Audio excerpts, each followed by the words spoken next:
강혜신의 오늘의 미국.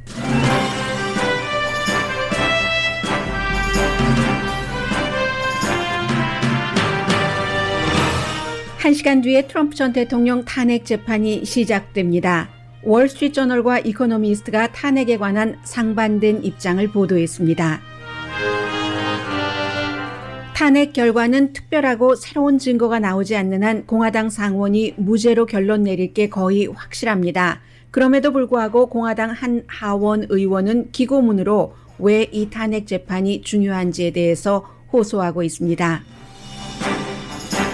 바이든 대통령은 인도 총리와의 전화 통화를 끝냄으로써 이제 시진핑 중국 국가주석과 통화를 준비한 셈입니다. 민간인으로서는 두 번째 재향군인청 장관도 인준됐습니다.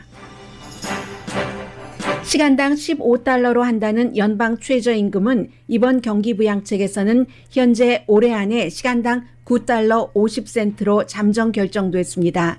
1,700만 명이 혜택을 보고 140만 명이 일자리를 잃게 된다는 이 안도 찬반이 뜨겁습니다. 플로리다주 한 도시 전체의 수돗물이 동물이 될 뻔한 사태가 발생했습니다. 게임스탑 주식 지진 피해가 드러나고 있습니다. 결국 소수의 부자들은 더 부자가 됐고 대부분의 개미 군단은 피해를 봤습니다. 이방카 트럼프와 자레드 쿠시너는 백악관에 들어갈 때 친족 고용금지법에 따라 봉급을 반납했습니다. 그러나 직위를 덕으로 봐서 최대 6억 4천만 달러를 벌었다는 감시단체의 조사 결과가 나왔습니다. 게빈 뉴섬 캘리포니아 주지사 소환이 명분과 실리가 없다고 로스앤젤레스 타임스가 사설에서 주장했습니다. 한국 영화 미나리가 미국 평론가협회에서 작품상 등 10개 부문 후보에 올랐습니다.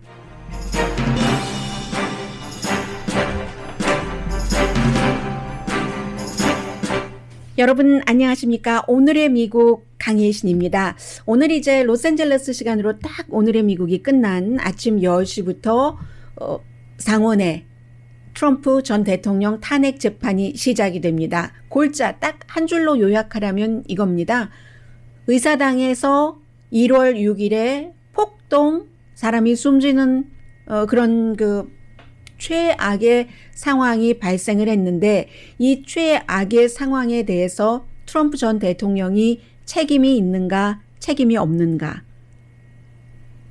모두 트럼프 대통령 전 지지자들이었고 폭도들이요. 그리고 트럼프 대통령이 불러서 워싱턴에 갔고 그의 부름으로 의사당에 쳐들어갔고 상당수는 대통령도 동행하는 줄 알았다. 이게 오늘 아침에 NPR 방송이 보도한 요약본입니다. 우선 오늘 스케줄을 말씀을 드리고 그리고 굉장히 많은 뉴스가 나오고 있는데 이 관련 뉴스를 오래 접한 저로서는 딱 그 찬성 쪽과 반대쪽이 있잖아요. 탄핵에. 이것을 월스트리트저널과 이코노미스트가 가장 잘 정리를 해놓은 것 같아서 알짜미나 마찬가지입니다. 저희처럼 뉴스를 오래 한 사람들이 보기에는요. 그래서 이제 그런 순서로 전해드리겠습니다.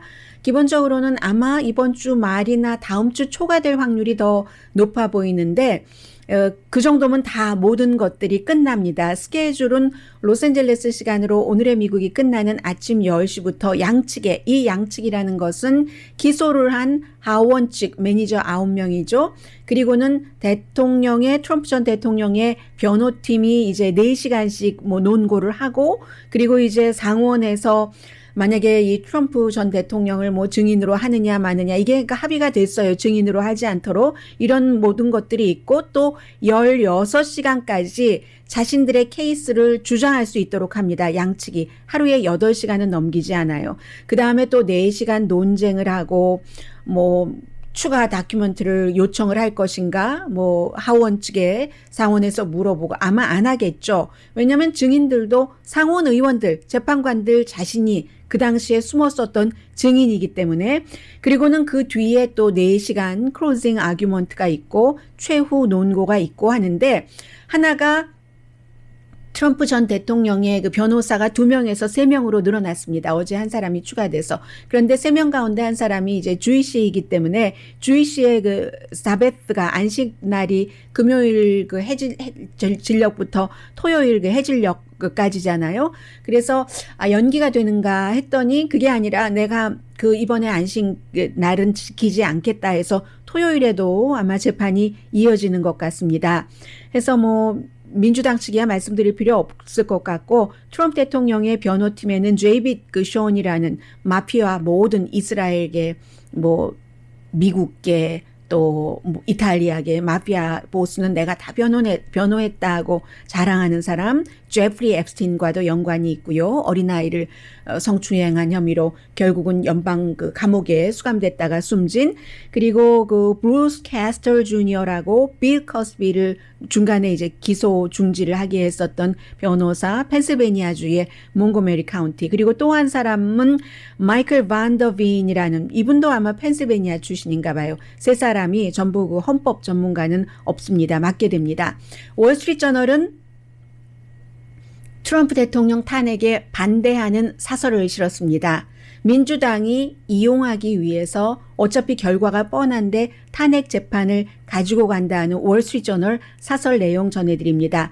결과를 아는데 공화당을 해치기 위해서 민주당이 이렇게 탄핵 재판을 한다는 겁니다.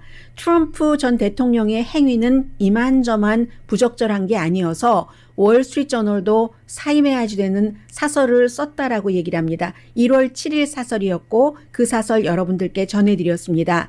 그 부적절함이라는 게 거짓으로 부정선거라고 주장을 했고 표를 도둑맞았다고 주장했으며 선거 결과를 뒤집으려는 시도를 여러 번 했고 실패하자 지지자들에게 부통령이 뒤집을 수 있다는 잘못된 정보를 줘서 결과를 뒤집으려고 했다. 이게 트럼프 전 대통령의 부적절한 행위였다는 겁니다.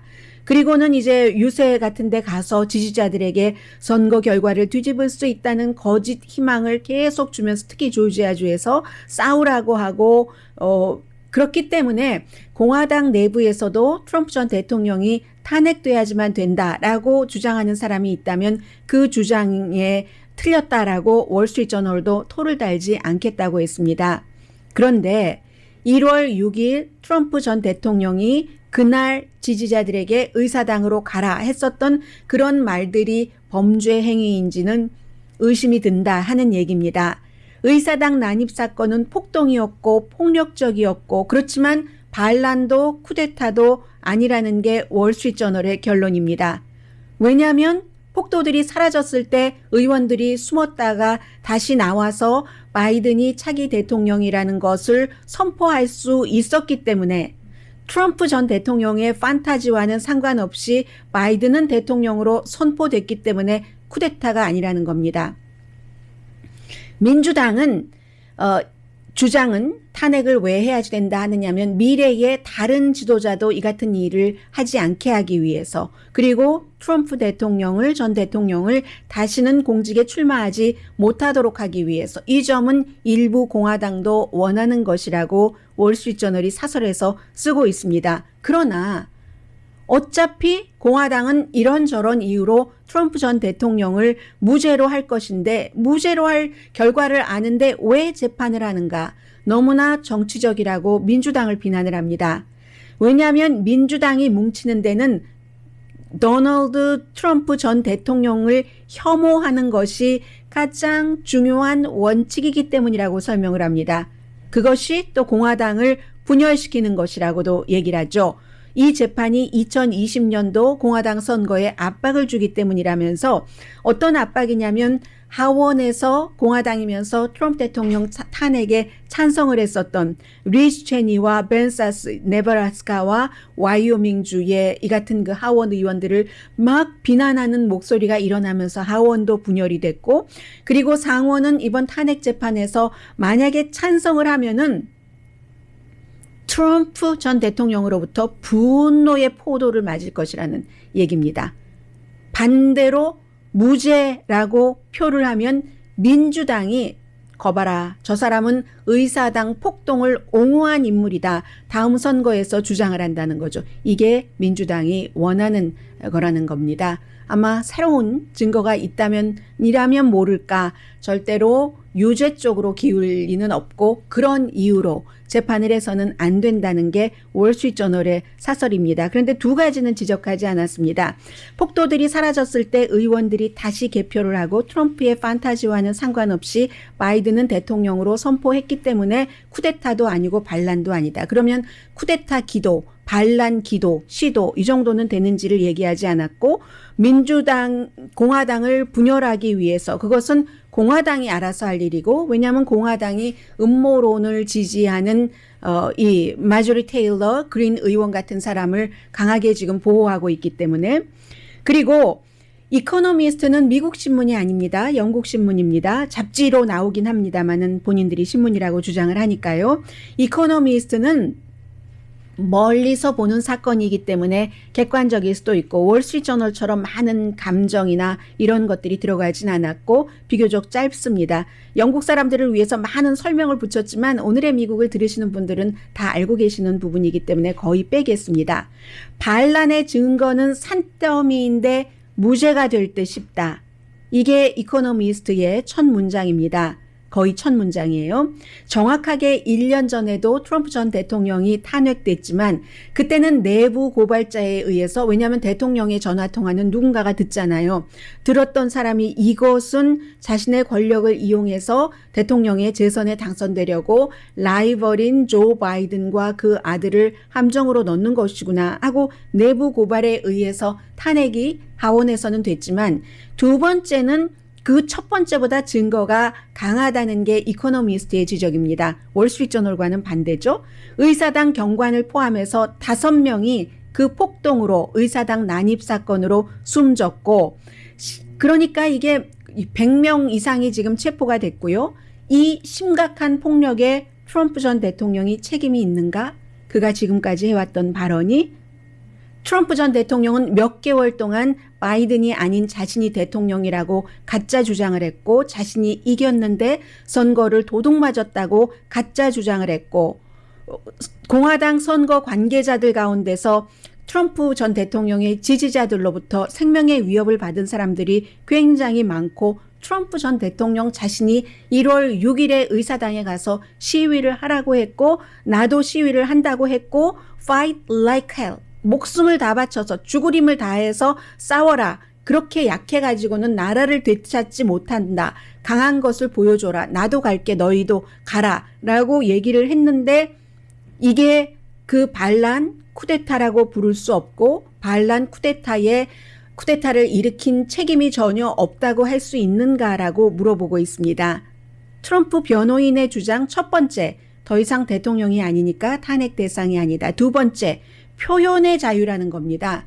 표를 훔쳐갔다고 말하던 어쩌던 이것은 표현의 자유라는 주장인데 이코노미스트도 트럼프 전 대통령이 워낙에 특별하기 때문에 정말 그럴만도 하다. 왜냐하면 트럼프 전 대통령은 중국이 미국 서부 항구를 침공할 것이다. 이런 말을 하고도 표현의 자유라고 얘기를 했으니까 표현의 자유라는 미국 법으로 보호를 받았으니까 라고 설명을 합니다. 그런데 만일 한 사람이 라디오 쇼에 전화를 걸어서 선거가 도둑맞았다고 주장을 하고 의사당으로 날짜를 잡고 뭐 예를 들어서 돈도 지원을 하고 버스도 대절을 하고 모이게 하고 의사당에 들어가라 해서 의사당을 다 뭐 유리를 깨고 무장을 하고 들어가서 5명이 숨지고 그렇게 많은 기물이 파손되고 의원들이 전부 숨어버렸다면 그런 일이 한 사람으로 인해서 일어났다면 평범한 사람이 라디오 프로그램에 전화를 걸어서 그것으로 인해서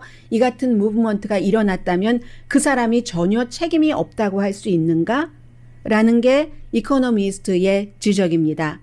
법 위에 높은 사람 없고 낮은 사람 없고 한다는 증거는 그리고 이번에는 복잡하지도 않고 너무나도 분명하다. 그런데 미국의 공화당은 무죄로 판결할 것이다. 약간 비아냥거리는 것 같은 그런 그 뉘앙스로 마무리를 했습니다. 한 사람이 오늘 워싱턴 포스트를 신문으로 로스앤젤레스 지역에서 받아보시는 분들은 안 계시겠죠? 저도 그 온라인으로 봤는데 기고문을 썼습니다. 누구냐면은 하원에서 10명 가운데 1명, 트럼프 전 대통령 탄핵에 찬성표를 던진 일리노이주의 아담 킨징어 의원입니다. 이 의원은 좀 젊은 편이에요. 78년생이니까 뭐 40대죠. 40대 초반이죠. 그리고 군 출신이고 뭐라고 얘기를 하냐면 이건 정치극장이 아니다. 시간 낭비도 아니다. 공화당이 지난 2달 동안에 일어난 일을 깔끔하게 정리하지 않으면 지난 몇 년이라고 얘기할 수도 있겠다. 트럼프 전 대통령의 시기를 말합니다. 또다시 이런 혼란이 오고 그 미래의 공화당이 이런 혼란을 미국에 만들어낼 것이며 그때의 혼란은 더 폭력적이 되고 더 걷잡을 수 없어서 오버컴 할 수 없을 것이다.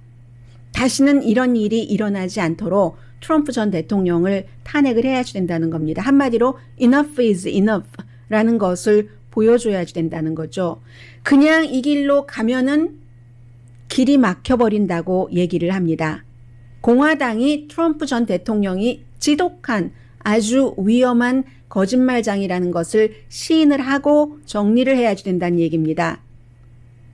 자신이 탄핵에 찬성표를 던지고 나서 뭐 위협을 받았다고 얘기를 하질 않았어요. 이분은 굉장히 많은 사람들의 강한 지지를 받았는데 그게 어쩜 그 많은 사람들 다른 본인에게 강한 지지를 보여주지 않은 사람들도 그렇게 생각하고 있다고 본인은 판단을 한다면서 이런 여론이 있는데 이걸 공화당이 정리하지 않으면 책임 소재를 가리지 않으면 카오스가 기다린다. 미국을 구하려면 트럼프 전 대통령을 유죄로 해야지 된다고 얘기를 합니다. 이게 공화당의 하원 의원의 주장입니다.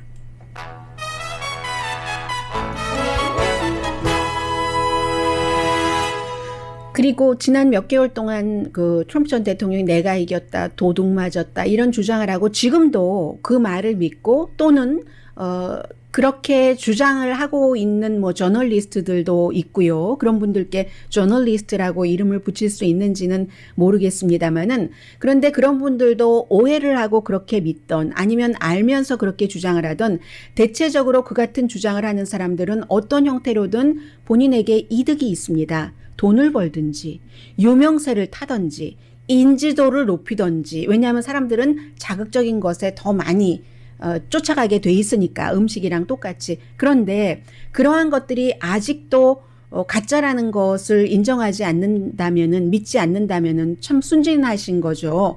세상이 그렇게 허술합니까? 미국이 부정선거로 조 바이든이 당선됐는데 그걸 가만 내버려 두고 전 세계에서 전부 바이든이 부정선거가 아니라고 얘기를 하겠어요. 그렇게 허술하지가 않잖아요. 그래서 그런 주장을 하는 사람들은 나름대로 이득을 보고 있는데 돈을 벌거나 유명세, 인지도 속는 사람만 참 안 됐다. 게임스탑 주식에서 속는 것처럼 이 말씀 드리고요.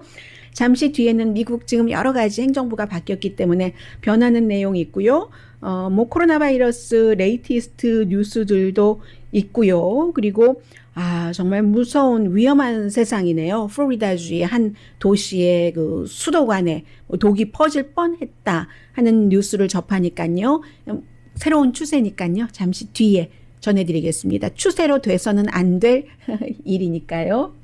라디오 서울 방송 오늘의 미국 듣고 계십니다. 네, 오늘 아침에 그 앤서니 파우치 박사 얘기하는 거 들어보니까 지금 이대로 이 코로나 바이러스 사태가 나가고 진정되고 그러니까 그리고 이제 백신 접종 원만하게 이루어지고 하면은 올해 가을 말 늦가을경에는 아마도 마스크 안 써도 되지 않을까. 그런데 그건 안 써도 된다는 얘기고 그 뒤에도 마스크 계속 쓰고 다니시는 분들이 많으실 것 같아요. 그리고 지금 그 교통부 장관이 핏 브리저즈 교통부 장관이 뭐 자가격리 중이라죠. 코로나 바이러스 양성 반응인 사람과 접촉을 해서 아마도 지금 해외에서 오는 사람에게는 시행을 하고 있는데 미국 시민이나 미국 영주권자라 할지라도 미국에서 비행기를 타는 사람도 비행기 타기 전에 네거티브가 나와야지 된다 하는 것을 고려하고 있다는 얘기입니다. 이게 이제 어제 그 NPR 방송이 보도를 한 것처럼 부모님을 방문을 하더라도 뭐 자동차로 갈 수 있는 그 정도 거리인 곳은 괜찮지만 비행기를 타고 가야지 된다는 것은 도시가 다른 경우가 많잖아요. 샌프란시스코에서 로스앤젤레스로, 로스앤젤레스에서 샌프란시스코로 더 먼 곳까지도 갈 수 있기 때문에 바이러스가 옮겨 다닐 수 있고 본인이 모르는 상태에서 그렇기 때문에 이제 이것을 의무화할 것인가 하는 것을 본다는 거고요. 그리고 이제 세계보건기구에서는 그동안 초창기부터 말이 많았습니다. 초창기라고 하니까 좀 이상하네요. 1년밖에 안 됐는데. 초창기는 적어도 좀 오래됐을 때 얘기잖아요. 저희 라디오 서울의 역사가 길었을 때 그 초창기처럼. 그런데 처음부터 참 이 같은 음모론이 많이 있었는데 이게 중국의 실험실 바이러스다. 뭐 이런 얘기요. 뭐 미국의 어느 뭐 노스캐롤라이나주 실험실 바이러스다. 이런 얘기들이 많이 있었는데 세계보건기구가 현재까지 잠정 조사를 한 결과에 따르면 중국 우한에 있는 실험실에서 나온 바이러스가 아니다. 이게 아마 다른 생명체에서 사람에게 뭐 예를 들어 뭐 냉동된 뭐 어류라던가 뭐 그런 형태에서 뭐 사람에게 전염됐다던가 그런 형태지 실험실에서 만들어진 바이러스가 의도적으로 또는 비의도적으로 부주의해서 실험실 밖으로 나와서 영화처럼 그렇게 된 것은 아니다라고 잠정 결론을 내렸습니다. 그리고 이제 바이든 그 대통령은 뭐 여러 가지 지금 일이 많지만 특히 탄핵에 관해서는 의회에서 알아서 할 일이다 하고 보고를 받겠죠. 굉장히 가장 신경을 쓰는 일일 텐데요. 직접적으로 관여는 하지 않습니다. 어제 인도 총리와 전화 통화를 했는데 뭐 여러 가지 얘기하고 지금 인도도 시위하고 하잖아요. 농민들이 그런 예민한 문제에 대해서는 얘기하지 않더군요. 제가 인도와 전화 통화를 했다는 말씀을 드리는 것은 지금 문재인 전이 아니라 현 대통령과도 통화를 했고 일본 총리와도 통화를 했고 인도까지 통화를 했다면 시진핑 중국 국가주석과 통화를 하지 않았잖아요. 그림으로 보면은 러시아와 중국이 미국의 경쟁국 내지는 뭐 약간의 그 적성을 띈 그런 그 국가 애니미적인 국가이기도 합니다만은 러시아의 경우는 2월 5일에 다시 했어야지만 되는 핵무기 확산 금지 조약 때문에 서로 통화를 했고 중국은 미루고 있잖아요. 뭐 무역 문제도 많고 거래가 많습니다. 중국과 미국은 그 미룬 이유가 아시아 다른 국가와 다 전화 통화를 하고 그때마다 문재인 대통령에게는 안 했겠어요. 중국에 관해서 중국이냐 미국이냐 사이에서 뭔가를 언지를 줬겠죠. 그리고 또 트럼프 전 대통령과는 다르니까 뭐 점잖게 말을 했다 하더라도 미국의 입장을 얘기를 했을 겁니다. 그렇게 다 하고 어느 정도 받아놓을 답변 같은 것을 받아놓고 인도까지 마무리를 하고 나서 중국의 시진핑 중국 국가주석과 통화를 하겠다는 거죠. 그러니까 그것도 은근히 얘기를 하겠죠. 이러해서 뭐 이런데 뭐 이렇게 그런 형태의 의미에서 말씀을 드렸고요. 그리고 데니스 맥도날드라는 재향군인청 장관이 어제 상원에서 인준을 받았습니다. 이번에 바이든 대통령 시대의 그 인준은 굉장히 그 인준을 좀 쉽게 지금 공화당 상원 하기는 공화당이나 민주당이나 지금 그 민주당이 다수당이나 마찬가지니까요. 쉽게 해주고 있습니다. 그래서 찬성이 87대 반대가 7. 51살인데 이분이 전에 오바마 대통령 시절에 비서실장을 했고요. 2013년도 그러니까 말기는 아니에요. 2018년이니까 첫 번째 임기 때 비서실장을 했고 그 전에는 국가안보위원회의 자문 역할을 했습니다. 그리고 재향군인청 장관으로서는 군 출신이 군인 아닌 게 두 번째예요. 이번이. 국방부랑은 다르죠. 국방부는 지난 70년 동안 몇 번의 예외는 있었지만 이번까지 3번의 예외는 있었지만 50년대부터 한국전 끝나고 있었지만은 민간인으로 한다는 것인데 균형을 맞추고 여러 가지 이유에 의해서 그런데 재향군인청은 군인을 잘 아는 게 재향군인청을 관리하는 데 도움이 된다 해서 군 출신, 군인을 많이 임명을 하거든요. 그런데 이번에 아니었어요. 그래서 첫 번째 이 재향군인청장이 할 일은 코로나 바이러스 시대의 집단이잖아요. 군인들의 백신 접종 이런 것들하고 그리고 재향군인청이 여러 가지로 좀 평판이 나빴습니다. 스캔들이 많아서 그런 것들 고치고 조사하고 하는 일부터 한다고 하고요. 그리고 또 하나 그 조지아주에서는 조지아주보다도 이 얘기를 말씀을 드려야 되겠네요. 이 시간당 최저임금 15달러. 이게 바로 바이든 대통령이 언젠가는 하고 싶어 하는 것이고, 가능하면 빨리 시기를 만들고 싶어 하는 것이고, 경기 부양 체계는 이번에는 안 될 것 같다 하고 본인 스스로가 CBS 방송과 인터뷰에서 지난 주말에 했는데, 어제까지는이라고 말씀을 드립니다. 오늘은 또 상원 그 재판이 있기 때문에 일단 멈춤일 겁니다. 15달러가 아니라 올해는 당장은 9달러 50센트까지로 연방 최저임금을, 그러니까 주 정부에서는 이것보다 훨씬 높게 주는 주가 많죠. 캘리포니아 주만 하더라도 마찬가지고 도시는 더 하고요. 이미 오래전에 15달러 한 도시도 있고요. 지금 연방 정부 최저임금이 7달러 25센트인데 올해 일단 9달러 50센트로 하고 2025년까지는 그때부터는 이제 강제로 15달러 시간당 한다는 얘기입니다. 그렇게 되는 경우에 현실적인 체크, 월스트리트저널이 이거 굉장히 반대했어요. 어떻게 되느냐 하면은 젊은이와 교육을 받지 못한 사람 일자리가 줄어든다. 월스트리트저널이 사설을 해서 주장을 한 거예요, 오늘. 그게 이제 140만 명. 월스트리트저널의 주장이 아니라 이 수치 자체는 의회 초당적인 예산국이 잡은 그 수치입니다. 그렇게 될 경우 이제 140만 명이 일자리를 잃게 되는데 대부분이 젊은 사람이나 아니면 교육을 조금 받지 못한 아마추어 전문직보다는 그런 사람들 일자리가 줄어든다니까 뭐 식당이라든가 뭔가 그 음식을 준비하는 그런 과정에 일자리가 줄어들고 당연히 그러다 보니까 비용이 늘어나니까 물건값도 올라갈 수 있다는 것은 있겠죠. 샌프란시스코나 맨하탄 이런 데는 특히 더 할 테고요. 그렇게 해서 될 경우는 2031년에 연방 정부가 이로 인해서 540억 달러 적자를 보게 되는데 게다 대고 또 뭐 실업되는 분들 실업 수당도 줘야지 되죠. 헬스케어도 지급을 해야지 되죠. 하니까 그렇다 하면서 이건 안 된다 뭐 이런 그 사설을 월스트리트저널이 실었습니다. 그런데 월스트리트저널은 대부분의 다른 매체는 어떻게 보도를 하냐면 똑같이 보도를 하는데 월스트리트저널은 이것을 앞에 막 써놓고 뒤에 조금 써놔요. 그런데 만약에 이 최저임금을 15달러로 한다고 할 때 이득을 보는 사람은 1,700만 명이다. 일자리를 잃어버리는 사람은 140만 명인데 이득을 보는 사람은 1,700만 명이면 미국 한 일하는 인구의 한 10분의 1 정도는 되네요. 그리고 정말로 극빈층에서 극빈층을 벗어날 수 있는 사람이 100만 명까지는 안 되더라도 적어도 90만 명 이상 100만 명 이하는 된다. 그렇기 때문에 이것을 추진하는 것이다. 뭐 대체적으로 언론들이 반반이거나 이걸 위에 내세우고 뒤에 이제 실업자가 몇 명이 된다 하는데 월스트리트저널 사설은 그 실업자 된다는 것만 잔뜩 쓰고 그리고 이제 이것을 뒤에 이렇게 나왔습니다. 그리고는 탄핵 재판도 있지만 조지아주에서는 어제부터 조사를 시작을 했어요. 트럼프 전 대통령이 1월 2일에 조지아주 총무처 장관에게 전화를 걸어서 뭐 1시간 넘게 뭐 1,100 뭐 11,000 뭐 780표인가를 찾아내라. 그래야지 이제 바이든 당시에 그 당선인보다 표가 많아서 이길 수 있으니까는요.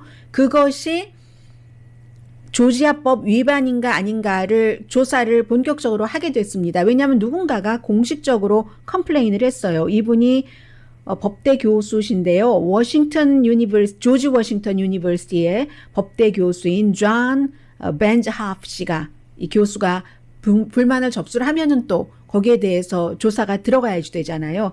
그래서 이제 조사를 하는데 세 가지 정도 예를 들어서 이게 선거 사기 음모냐 트럼프 전 대통령이 두 번째 선거 사기 압박이냐 세 번째 의도적인 선거 관리 요원에게 개입을 하려고 하느냐 그렇게 해서 조사를 마치고 나면은 그 결과를 주 선거관리위원회가 형사법 위반인지를 결정을 하고 나서 이 검찰총장이나 풀튼 카운티 특히 이제 그쪽이었으니까요 검사에게 일임을 하게 된답니다. 그런데 조지아주에서 이겼어도 다른 곳에서도 못 이겼기 때문에 이길 수가 없었던 거예요. 계속 이제 시간을 끌면서 돈은 돈대로 기금 모금을 하고 내가 피해자로서 진 것이지 나는 당선된 것이다 하는 것을 강조하기 위한 그런 그 행위들이었고요. 그리고 이제 수돗물 말씀을 좀 드리겠습니다. 수돗물이요. 어떻게 됐냐면은 수돗물이 어디 있죠? 수돗물이 금요일 저녁에 8시에 플로리다주의 올스마라는 곳에 수돗물을 정화하는 시설이 있잖아요. 막 물탱크가 무척 많아요. 그 도시에 쫙 그 수돗물을 주는. 그런데 리모트 컨트롤러 컴퓨터 시스템을 누군가가 해커가 리모트 컨트롤을 해서 화학물의 양을 조절을 했답니다.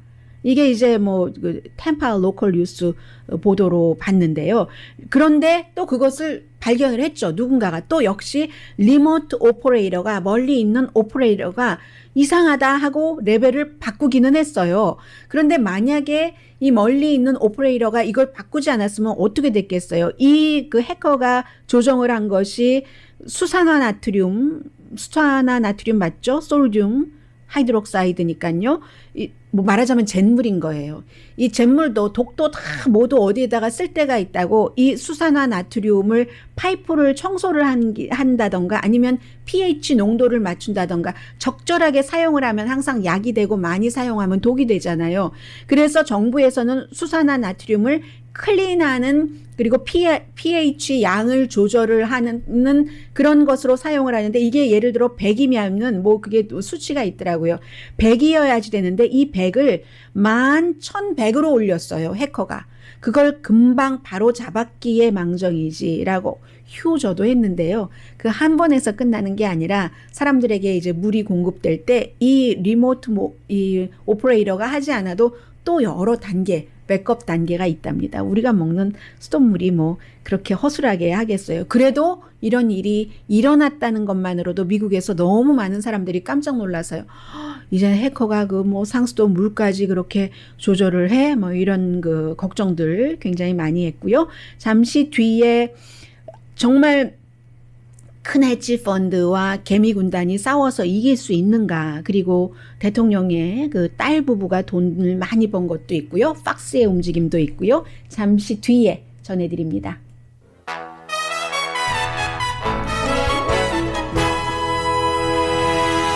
라디오 서울 방송 오늘의 미국 듣고 계십니다. 네, 뭐 주식 투자를 하지 않으시는 분들이라도 뭐 주식 시장은 항상 그 세계의 뉴스이기 때문에 전해드립니다. 그 헤지 펀드들이 알고리즘 같은 것을 이용을 해서 소셜 그 미디어 사이트를 쭉 그 분석을 하거든요. 해서 게임스탑 주식이 3주일 사이에 17달러에서 거의 490달러까지 올라가고 했었을 때 레딧이라는 소셜 미디어를 통해서 레딧의 채팅방인 월스트리트 배츠라는 곳에서 사람들이 정보를 주고받고 하면서 헤지 펀드가 이 게임스탑을 내려앉히려고 해. 내가 어렸을 때 그 게임 얼마나 많이 했는데 자신들이 나중에 돈 벌려고 막 팔자 해놓고 싸게 사서 비싸게 팔려고 하는 거지 하면서 분노하기도 하고 아니야 하기도 하고 해서 사람들이 쫙 몰려갔잖아요.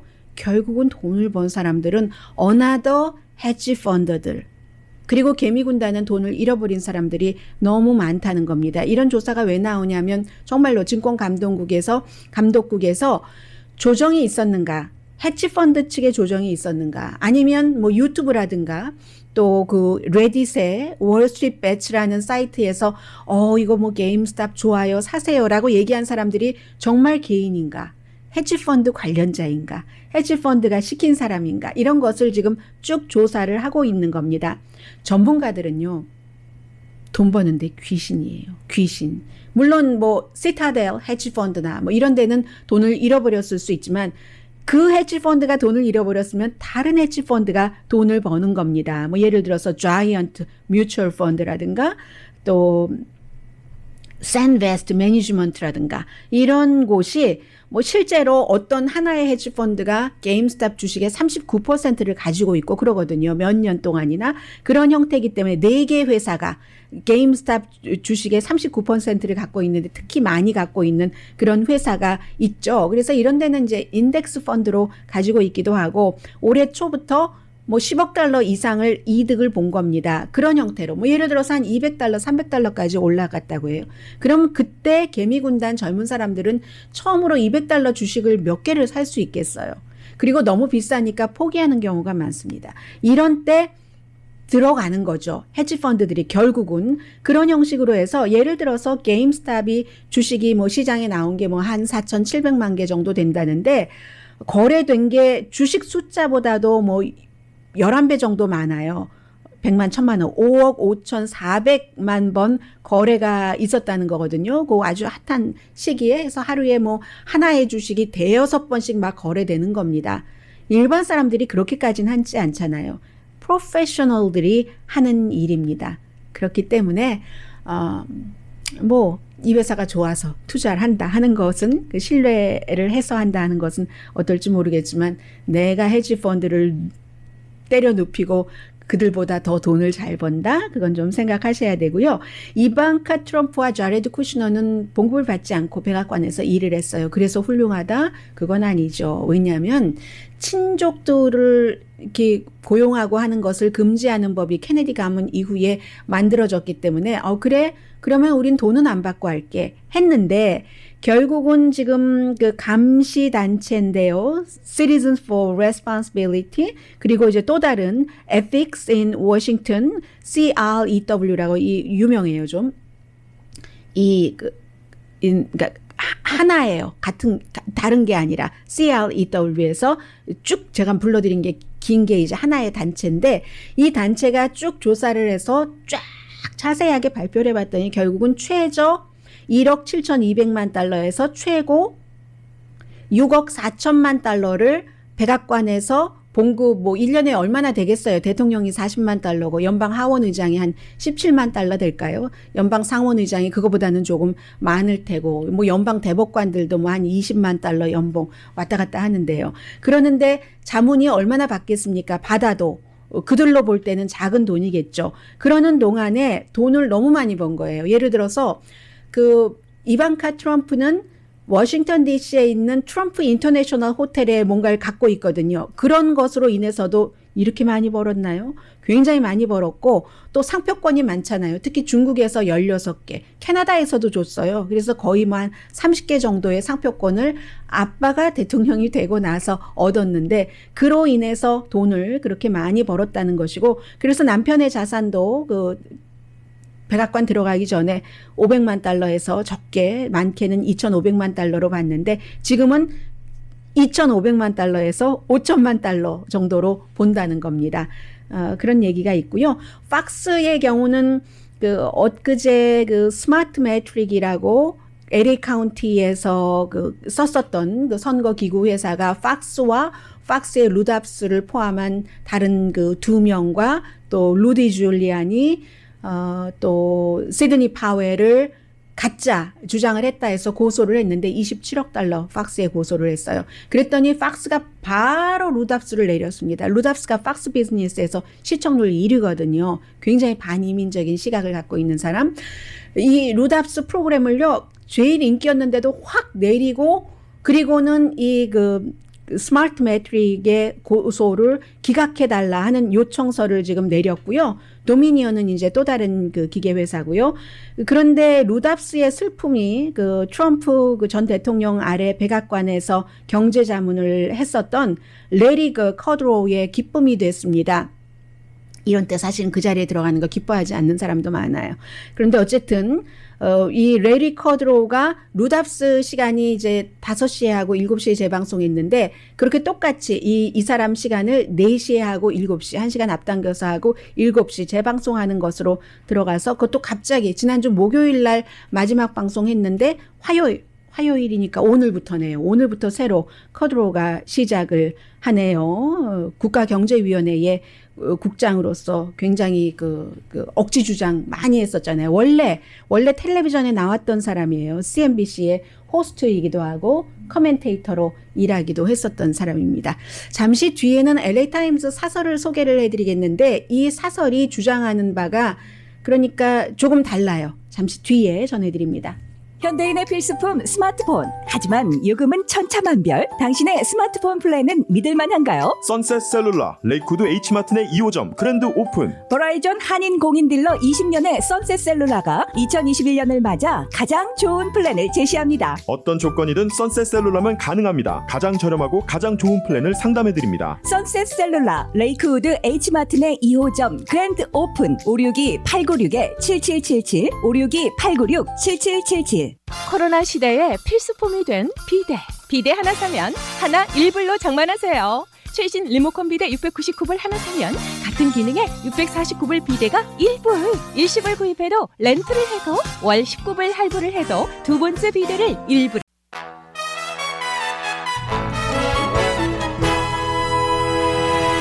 라디오 서울 방송 오늘의 미국 듣고 계십니다. 이 코로나 바이러스 사태 때문에 이제 공화당이 주도를 해서 이 민주당인 캘리포니아주의 게빈 뉴섬 주지사 소환 운동하는데 아마 청원서는 받아낼 것 같아요. 지금 140만 명 이상이 했다고 하는데 150만 명 하면은 소환 선거를 치르게 되었는데 로스앤젤레스 타임스가 얼마 전에 이제 다시 문을 열기로 한 것에 대해서 뭔가 좀 이게 뭐 별로 좋지는 않다는 뜻의 사설을 쓰기는 썼습니다. 그런데 게빈 뉴섬은 소환될 만한 일을 하지 않았다. 소환될 정도는 아니다라는 사설을 실었습니다.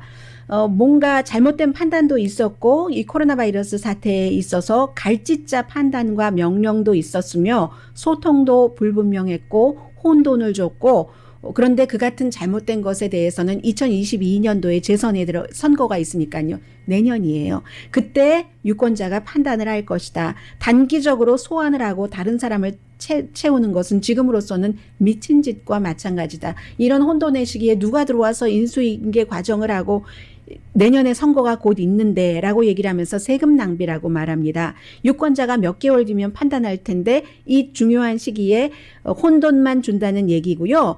2003년도에 그레이비 데이비스 소환 선거로 그때 수백 명이 나섰었어요. 그러다가 유명세로 아놀드 슈와츠네거가 주지사를 했는데 그때 어땠나 형편없지 않았는가라고 얘기를 하면서 보수 비판가들이 청원서를 작성을 해서 했는데 사실은 이번이 첫 번째가 아니에요. 게빈 뉴섬 주지사 소환 지난번에 5번 정도는 있었는데 다 실패를 했고요.